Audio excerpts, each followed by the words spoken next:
নীল আকাশের নিচে আমি রাস্তা চলেছি একা। বাংলা চলচ্চিত্রের জনপ্রিয় নায়ক রাজ রাজ্জাক 1942 সালে 23শে জানুয়ারি পশ্চিমবঙ্গের দক্ষিণ কলকাতার টালিগঞ্জে জন্মগ্রহণ করেছিলেন। শন শন বাতাসের গুঞ্জন। তার পিতার নাম আকবর হোসেন এবং মাতার নাম নিসারুন্নেসা। ওনারা ছিলেন নাকতলার এলাকার জমিদার। শিশু কিশোরদের নিয়ে লেখা নাটক বিদ্রোহীতে গ্রামীণ কিশোর চরিত্র অভিনয়ের মধ্য দিয়েই নায়ক রাজের অভিনয়ের সম্পৃক্ততা। অভিনয়ের জন্য 18 বছর বয়সেই মুম্বাইয়ে যান রাজ্জাক। রাজ্জাক 1962 সালে লক্ষ্মীকে বিয়ে করেন। টালিগঞ্জে রাজ্জাকের এক আত্মীয়ের বাড়ির পাশেই ছিল লক্ষ্মীদের বাড়ি। সেই আত্মীয়দের একজন লক্ষ্মীকে বাড়ির সামনে দেখে পছন্দ করেন এবং বিয়ের প্রস্তাব নিয়ে যায়। সেদিন রাজ্জাক আর লক্ষ্মীকে আংটি বদল হয়। এর 2 বছর পরে তাদের বিয়ে হয়।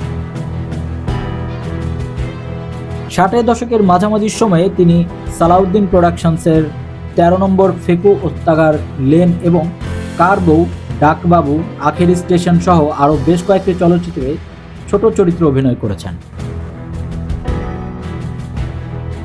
1966 সালে জহির রেহান পরিচালিত বেহুলা চলচ্চিত্রে সুচন্দার বিপরীতে কেন্দ্রীয় চরিত্রে অভিনয় করেন তিনি। এতে লখিন্দর চরিত্রে অভিনয়ের মাধ্যমে তিনি চলচ্চিত্রে অভিনেতা হিসেবে পরিচিতি লাভ করেন। 60-এর দশকের শেষের দিকে এবং 70-এর দশকেও তাকে বাংলাদেশের চলচ্চিত্রের শিল্পের প্রধান অভিনেতা হিসেবে বিবেচনা করা হতো।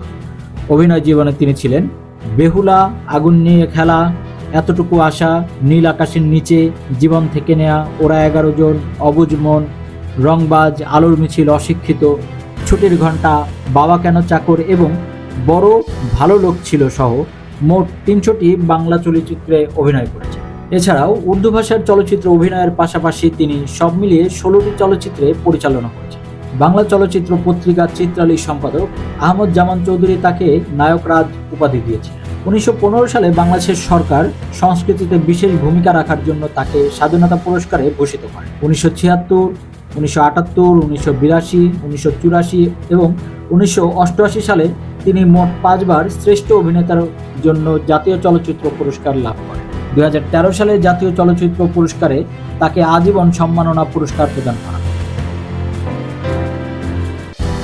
এছাড়াও তিনি চলচ্চিত্র অভিনয়ের জন্য বাদশাহ পুরস্কার, মেরিল প্রথম আলো পুরস্কার সহ অসংখ্য পুরস্কারে ভূষিত হয়েছে।